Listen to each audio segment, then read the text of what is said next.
Welcome to Biology on Earth. In this video lecture, we are going to discuss about microtubules, structure of microtubules and treadmilling. सबसे पहले अगर हम microtubules की बात करें तो they are elongated, filamentous, hollow cylindrical shaped and their dynamic structure means जो microtubules हैं इनकी formation और deformation that is polymerization and depolymerization होती रहती है.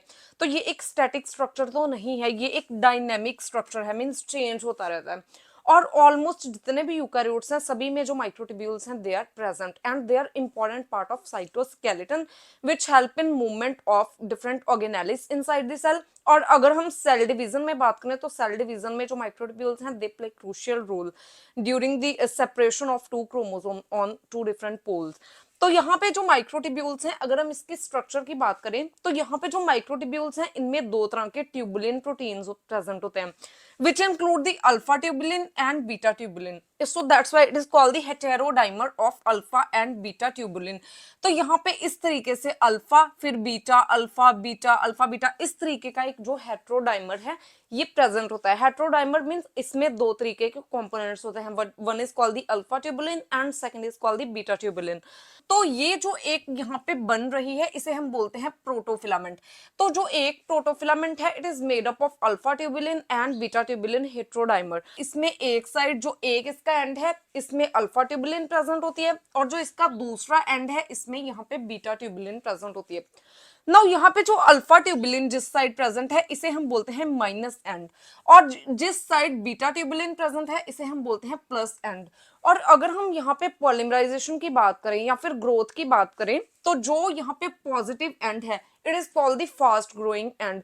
यहाँ पे जो पॉलीमराइजेशन रेट है ये बहुत ज्यादा होता है as compare to this end which is called the minus end. तो minus end is slow growing end means यहाँ पे जो पॉलीमराइजेशन है it is very very slow. तो उसके बाद यहाँ पे जो minus end is slow growing end positive end is called the fast growing end. और जो पॉलीमराइजेशन एंड डीपॉलीमराइजेशन है ये दोनों एंड्स पे होती है मींस यहाँ पे माइनस एंड और पॉजिटिव एंड जो प्लस एंड है दोनों में पॉलीमराइजेशन एंड डीपॉलीमराइजेशन होती है. पॉलीमराइजेशन का मतलब है कि यहाँ पे जो अल्फा एंड बीटा जो हेट्रोडाइमर है ये यहाँ पे ऐड होते रहते हैं. तो जब ये ऐड होते हैं तो इसे हम बोलते हैं पॉलीमराइजेशन. और जब यहाँ पे जो अल्फा बीटा हेट्रोडाइमर है ये रिमूव होते हैं माइक्रोट्यूब्यूल के इस एंड से तो इसे हम बोलते हैं depolymerisation. Similar with this case यहाँ पे भी जो एडिशन एंड डिलीशन ऑफ जो हेटेरोडाइमर्स हैं ये होता रहता है. सो इसे हम बोलते हैं polymerization and depolymerization. So polymerization and depolymerization occur at both positive end as well as the negative end. Now यहाँ पे जो alpha tubulin and beta tubulin these are called the globular protein. ये ग्लोबुलर शेप के होते हैं इस तरीके से. और जो अल्फा ट्यूबुलिन है it is a GTP bounding protein और यहाँ पे जो बीटा ट्यूबुलिन है it is also the GTP bounded protein. अब यहाँ पे जो जीटीपी बाउंडिंग प्रोटीन्स हैं दोनों अल्फा एंड बीटा ट्यूबुलिन लेकिन जो अल्फा ट्यूबुलिन है इसके पास कोई भी जीटीपेज एक्टिविटी प्रेजेंट नहीं है. जीटीपेज एक्टिविटी को यूज करके जो प्रोटीन्स हैं ये यहाँ पे जीटीपी को जीडीपी में कन्वर्ट करते हैं या फिर जो जीटीपेज एक्टिविटी है ये जीटीपी को जीडीपी में हाइड्रोलिसिस के लिए चाहिए. तो यहाँ पे क्योंकि जीटीपेज एक्टिविटी एब्सेंट है तो जो जीटीपी है ये जीडीपी में कन्वर्ट नहीं होता. सो दैट्स व्हाई जिस एंड में जो अल्फा ट्यूबुलिन है ये प्रेजेंट होते हैं ये एक स्लो ग्रोइंग एंड है. मींस इसकी पॉलीमराइजेशन और डीपॉलीमराइजेशन मेनली जो इसका पॉलीमराइजेशन रेट है ये बहुत कम होता है क्योंकि यहाँ पे जो जीटीपी है इसकी हाइड्रोलिसिस नहीं होती. दूसरा अगर हम बीटा ट्यूबुलिन की बात करें तो यहाँ पे ये भी एक जीटीपी बाउंडेड प्रोटीन है लेकिन यहाँ पे जो जीटीपेज एक्टिविटी है इट इज प्रेजेंट. तो जीटीपेज एक्टिविटी प्रेजेंट है तो इसके साथ क्या होता है कि जो जीटीपी है ये यहाँ पे जीडीपी में इसकी हाइड्रोलिसिस होती रहती है. तो टाइम टू टाइम जब इसकी हाइड्रोलिसिस होती है तो इस वजह से जिस एंड पे यहाँ पे बीटा ट्यूबुलिन प्रेजेंट होता है यहाँ पे जो पॉलीमराइजेशन रेट है ये बहुत फास्ट होता है. सो दैट्स व्हाई जो एंड जिसमें बीटा ट्यूबुलिन प्रेजेंट है इसे हम बोलते हैं फास्ट ग्रोइंग एंड और यहाँ पे जो अल्फा ट्यूबुलिन है इसे हम बोलते हैं स्लो ग्रोइंग एंड. तो ये एक सिंगल प्रोटोफिलामेंट प्रेजेंट है जो कि अल्फा बीटा जो हेट्रोडाइमर है जब ये आपस में जुड़ते हैं और एक ऐसे लॉन्ग इलोंगेटेड स्ट्रक्चर की फॉर्मेशन करते हैं तो इसे हम बोलते हैं प्रोटोफिलामेंट. नाउ यहाँ पे 11 टू 15 प्रोटोफिलामेंट्स जब ये कंबाइन होती हैं तो यहाँ पे एक क्या है हॉलो सिलेंडर की फॉर्मेशन होती है और ये जो हॉलो सिलेंडर है इसे हम बोलते हैं माइक्रोट्यूब्यूल. अब यहाँ पे ये जो हॉलो सिलेंडर है इसमें यहाँ पे बीटा ट्यूबुलिन प्रेजेंट है और इस तरीके से जो प्रोटोफिलामेंट है ये अरेंज्ड है, ये एक है ये दूसरी है, इस तरीके से जो प्रोटोफिलामेंट्स हैं ये प्रेजेंट है। यहाँ पे अल्फा है, यहाँ पे बीटा है, sorry this is beta and this is alpha. ये जो प्रोटोफिलामेंट है ये इस डायरेक्शन में अरेंज होती है। और जब यहाँ पे 11 to 15 प्रोटोफिलामेंट्स जो है ये पैरेलली अरेंज होती है, पैरेलली, तो यहाँ पे एक होलो सिलेंडर की फॉर्मेशन होती है और इसे हम बोलते हैं माइक्रोट्यूब्यूल। नाउ यहाँ पे जो माइक्रोट्यूब्यूल है इसमें ऊपर की तरफ जो है ये बीटा ट्यूबुलिन प्रेजेंट है, तो ये एक पॉजिटिव एंड है विच is called the fast growing end. और नीचे की तरफ यहाँ पे अल्फा ट्यूबुलिन प्रेजेंट है, तो ये एक नेगेटिव एंड है और माइनस एंड है और इसे हम बोलते हैं स्लो ग्रोइंग एंड। उसके बाद यहाँ पे जो प्रोटोफिलामेंट्स हैं they are parallelly arranged to form a hollow cylinder which is called the microtubule. और अगर हम यहाँ पे माइक्रोट्यूब्यूल्स की बात करें तो जो माइक्रोट्यूब्यूल्स हैं ये तीन तरीके के होते हैं। First is called the singlet microtubules. यहाँ पे 13 प्रोटोफिलामेंट्स हैं ये प्रेजेंट होती हैं और इससे जो है कंप्लीट माइक्रोट्यूब्यूल की फॉर्मेशन होती है।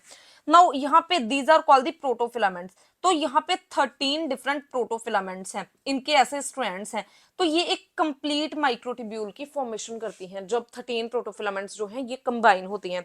उसके बाद सेकंड जो है इसे हम बोलते हैं डबलेट माइक्रोट्यूब्यूल। जो डबलेट माइक्रोट्यूब्यूल है इसमें यहाँ पे जो एक माइक्रोट्यूब्यूल है इसमें ये कंप्लीट माइक्रोट्यूब्यूल है, मींस इसमें जितनी भी 13 प्रोटोफिलामेंट्स हैं ये प्रेजेंट हैं, तो यहाँ पे 13 प्रोटोफिलामेंट्स जो हैं ये अरेंज्ड हैं इस तरीके से, तो ये एक complete set of microtubule present है। और सेकेंडली यहाँ पे इसके साथ जो है ये डायमर की फॉर्मेशन कर रहा है एक इनकम्प्लीट माइक्रोट्यूब्यूल, और इसे हम इनकम्प्लीट माइक्रोट्यूब्यूल इसलिए बोलते हैं क्योंकि इसमें ओनली यहाँ पे जो है 10 to 11 प्रोटोफिलामेंट्स प्रेजेंट है, कंप्लीट जो 13 प्रोटोफिलामेंट्स हैं ये प्रेजेंट नहीं है। तो एक कंप्लीट माइक्रोट्यूब्यूल और इसके साथ डाइमराइजेशन हो रही है एक इनकम्प्लीट माइक्रोट्यूब्यूल की, तो इस तरीके से जो डबलेट माइक्रोट्यूब्यूल है इनकी फॉर्मेशन होती है। अगर हम यहाँ पे ट्रिपलेट माइक्रोट्यूब्यूल की बात करें तो यहाँ पे जो है ये फर्स्ट माइक्रोट्यूब्यूल जो है इसे हम बोलते हैं कंप्लीट माइक्रोट्यूब्यूल।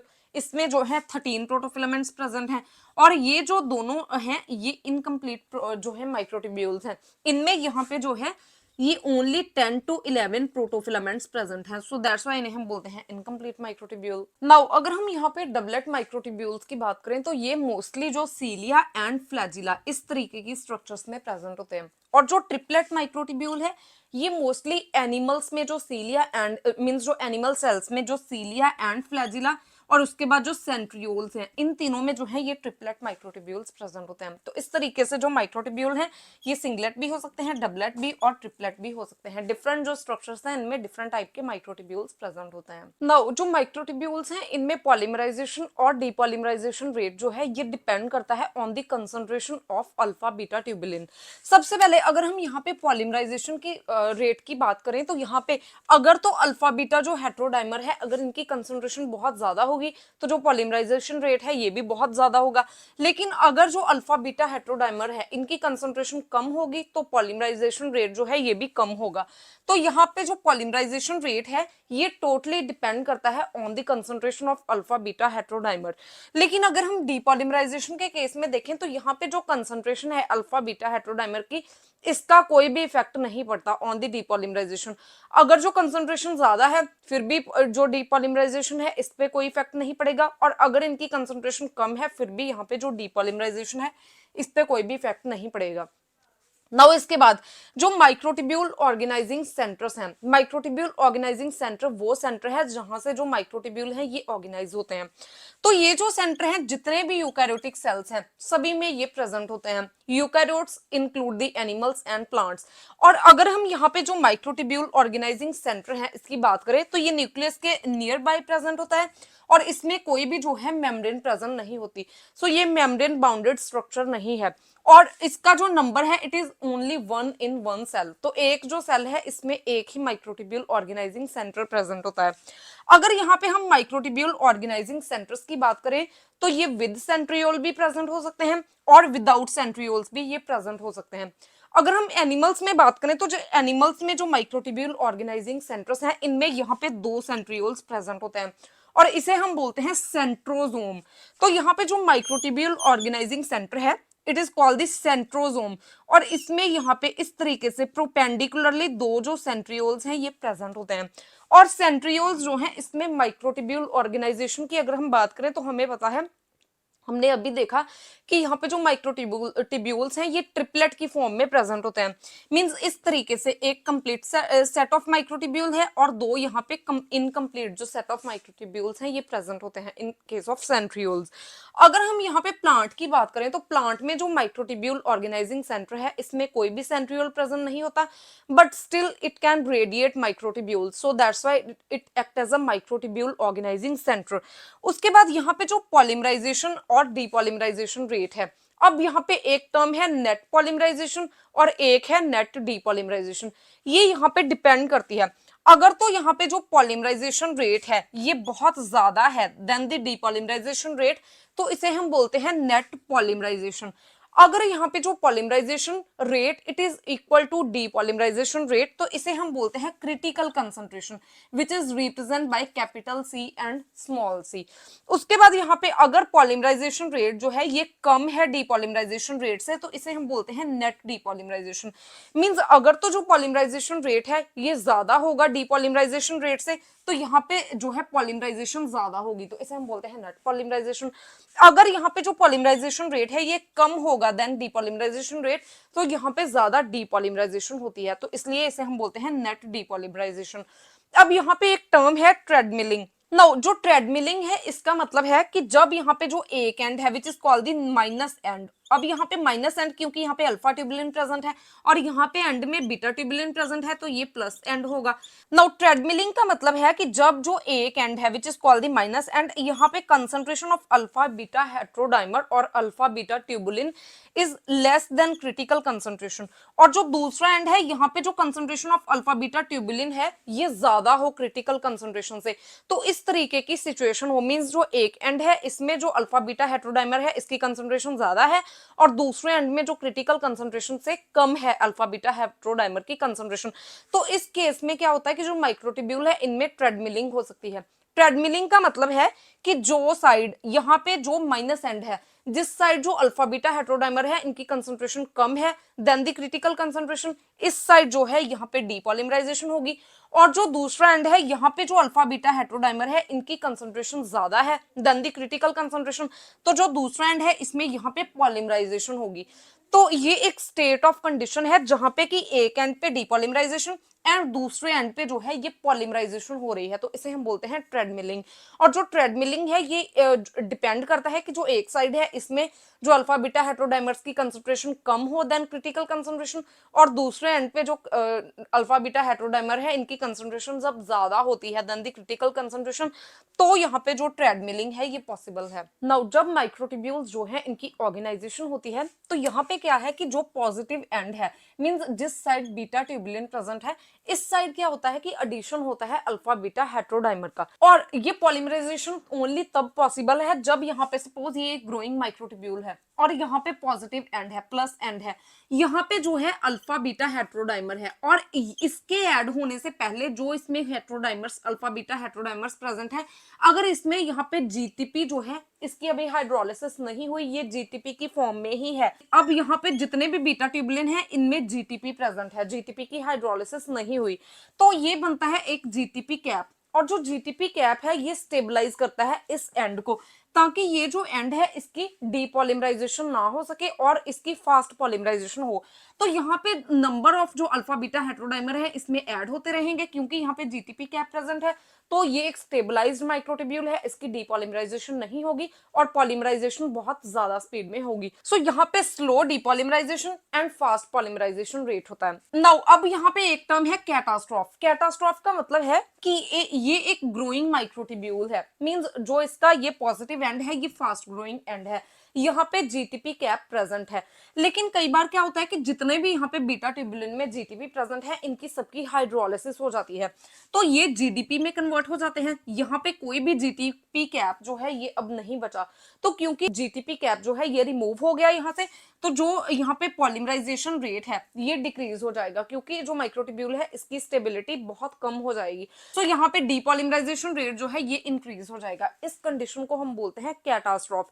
कैटास्ट्रॉफ का मतलब है कि जब एक जो ग्रोइंग माइक्रोट्यूब्यूल है इसमें से जीटीपी कैप रिमूव हो जाए और इसकी डीपॉलीमराइजेशन इंक्रीज हो जाए, तो इसको हम बोलते हैं कैटास्ट्रॉफ। अब यहाँ पे एक दूसरी टर्म है विच is called dynamic instability. Dynamic instability का मतलब है ट्रांजिशन बिटवीन डिफरेंट फेजेस। अब यहाँ पे एक टर्म तो है कैटास्ट्रॉफ जो हमने अभी देखा कि अगर यहाँ पे जीटीपी कैप रिमूव हो जाए तो माइक्रोट्यूब्यूल की स्टेबिलिटी डिक्रीज हो जाएगी और यहाँ पे डीपॉलीमराइजेशन रेट इंक्रीज हो जाएगा, और इसे हम बोलते हैं, जब यहाँ पे डीपॉलीमराइजेशन इंक्रीज हो जाएगी तो इसे हम बोलते हैं श्रिंकेज, और श्रिंकेज के कारण होता है कैटास्ट्रॉफ। और यहाँ पे एक टर्म है रेस्क्यू। रेस्क्यू का मतलब है कि अगर पॉलीमराइजेशन रेट जो है ये रीस्टोर हो जाए, और इसकी रिस्टोरेशन क्यों होगी, अगर यहाँ पे जीटीपी कैप जो है इसकी दोबारा फॉर्मेशन हो जाएगी।